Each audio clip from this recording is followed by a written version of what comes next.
I know I showed it from a ways off the other day, but look at how nice this alfalfa's coming in. I'm so excited for this cutting. Oh, there's a weed.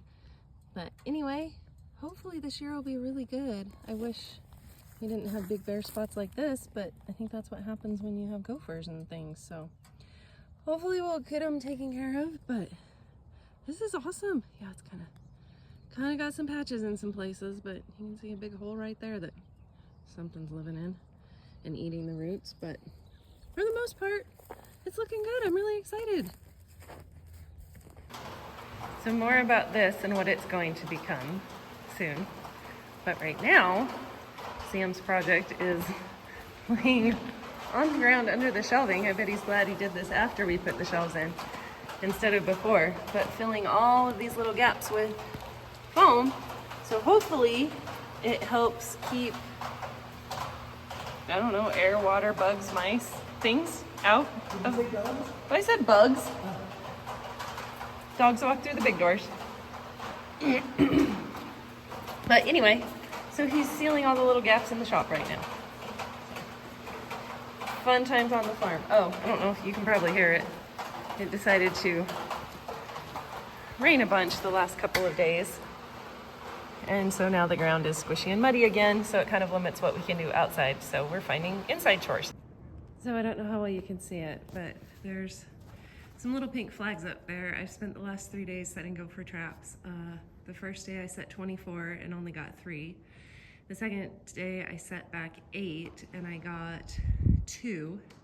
And then I set 6 and we've got 1 so far, but we still have a few traps to pull. So because of the rain and everything, it's making it really hard to tell where new holes are. So I'm not putting anything back right now, but luckily, I just passed my certification to be a private pesticide applicator, so then hopefully once I get my license, we can get some things that will help a little bit more with gophers. But yeah, we're even noticing there's some, besides the gophers, there's a bunch of little holes. We don't know if they're voles or mice or a combination of the two, but there's big patches where there's no alfalfa now, and then something on the edge of the field was eating, so all the leaves are gone off the top of the alfalfa plant. So it'd be good to figure out what's going on out there and get it taken care of so that we can just grow healthy, clean alfalfa without all the other things. So stay tuned.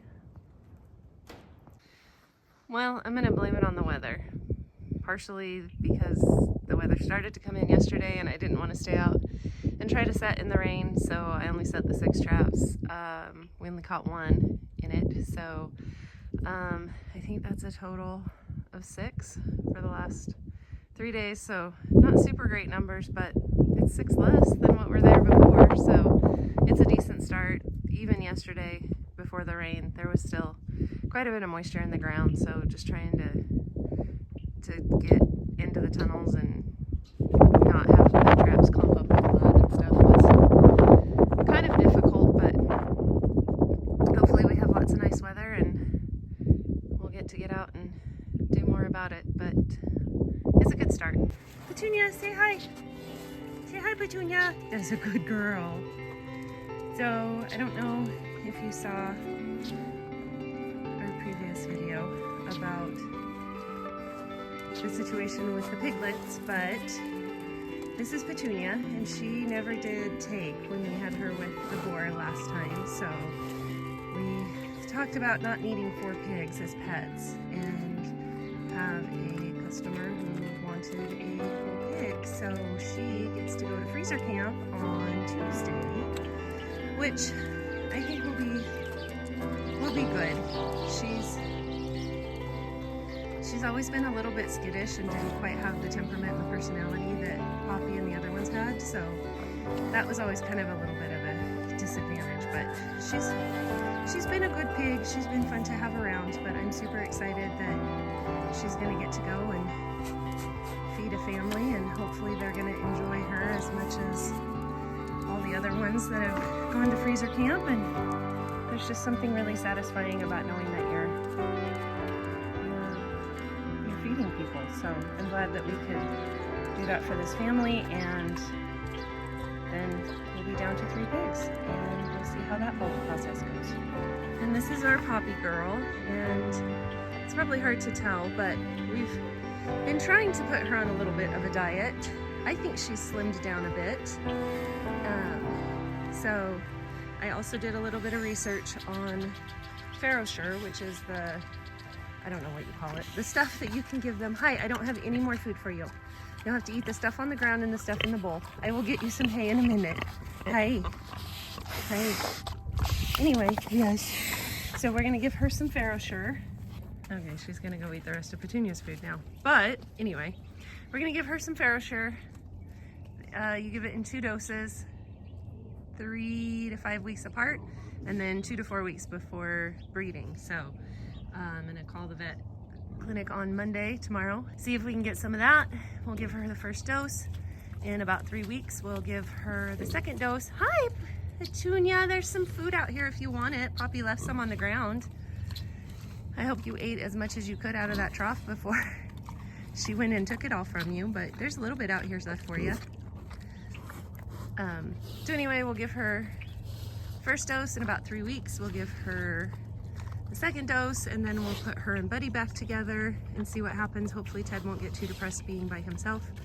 And we'll try another go round with piglets. So we're hoping that 1, her being a little bit thinner, 2, her having the FarrowSure, and then 3, once her and Buddy have been together for a couple months, I'll probably separate them back out so she'll be by herself. So when she does farrow, there won't be any risk of another pig laying on any of the piglets, and if that was one of the issues, and hopefully we'll have a healthy litter of piglets so we can see where we're gonna go from there. So I know it's super simple, and I seem to be very, I don't know, impressed with simple things, which might not be a bad thing. Maybe it is, I don't know. Anyway, this is our last cutting of hay from last season. We saved 4 bales for the pigs because we didn't get our pasture planted the way we wanted to, obviously. I mean, there's some stuff coming up that they can probably eat, but not enough, and not what we had intended. So hopefully next fall, we'll be able to take some time and get some pasture grass planted back here so that they can have pasture in the spring and summer, which would be super cool because then they can just eat lots of yummy grass whenever they feel like it.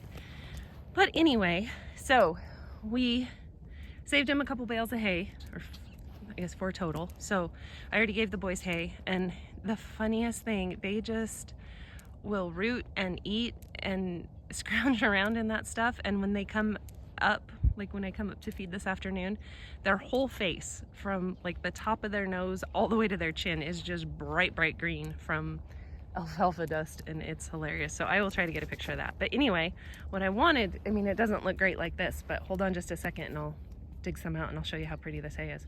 I don't know if the camera does it justice, but this is beautiful. It's just green and there's all kinds of leaves in there. I mean, some of it's powdery, but it's been sitting for a bit. But anyway, the pigs will root through it and find the good stuff and leave the stems and turn it into bedding, because the other night we came up to look at the pivot to see about where we were going to put the screen filter and stuff, and both of the girls had been just out walking around and then decided it was bedtime, so they just did their little side-by-side snuggling right here and went to bed for the night. Poppy was eating while she was laying down, which always cracks me up. She's very efficient with her use of energy. Anyway, but yeah, this is just green and beautiful, and it smells amazing, and it's been in the hay barn all winter, so none of it's rotted or molded, which is awesome. And yeah, so that's super cool. And I don't know, it's satisfying to me to know that we grew this and now we're feeding it to our animals. So we provided something for them to eat, and we're providing them for someone else to eat. So it just kind of makes you feel warm and fuzzy and proud of something inside. So I like it. I don't know, maybe, like I said, maybe I'm just a weirdo. So I don't know if you can see future projects.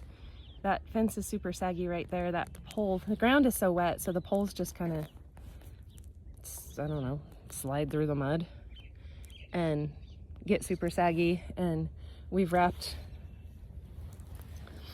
the wire around the post so many times that I don't know what's the right answer, but that's not how you're supposed to do it. This is the one that broke when it was super cold. So when it dries out a little bit, when we only have 3 pigs and it's easier, I will probably take down a bunch of the fencing and these plastic posts and replace them with some fiberglass ones that we got. So probably show you that in a future video. And then our next future video tomorrow night will be trying to get Miss Petunia into a trailer, which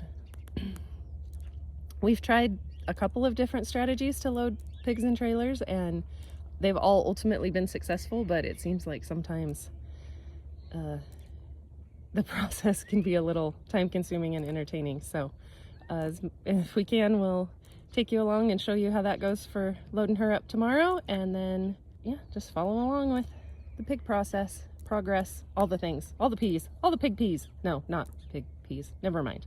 Anyway, the progress with the pigs. All right, and then this is the last spring break project, or the last update on the spring break project. It was actually done Wednesday or Thursday when the weather was really nice.